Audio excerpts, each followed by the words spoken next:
এটা হচ্ছে চটপটি। চটপটির সাথে এই যে ফুচকা দিয়ে খাবো।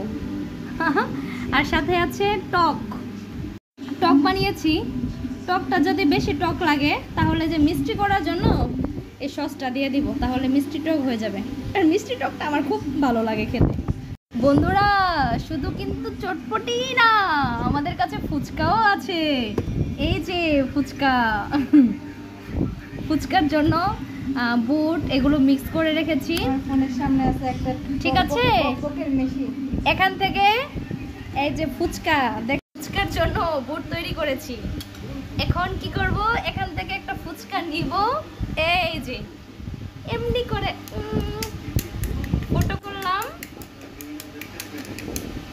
ফটো করার পরে এই যে এরকম ভাবে ফুচকার ভিতরে পুরটা ভরে নিলাম। তারপরে এই যে টক, না আমি এরকম ভাবে খাবোই না। টকটা যদি না চুপিয়ে খাই তাহলে তো খাওয়ার কোনো তৃপ্তি নেই। তারপরে এই যে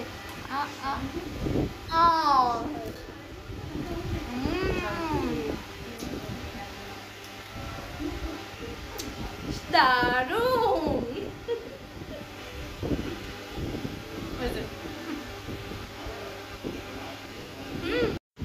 বন্ধুরা, এতক্ষণ আমি ফুচকা খেয়েছি। শুধু কি ফুচকা খেলে হয়, চটপটি ছাড়া? এই যে এখন আমি চটপটি খাবো, আপনারা দেখেন। দেখে কি করবেন? আপনাদের নির্ঘাত লোভ লাগবে।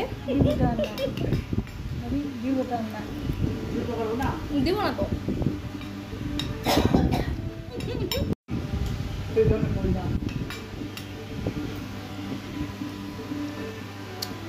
দারুণ।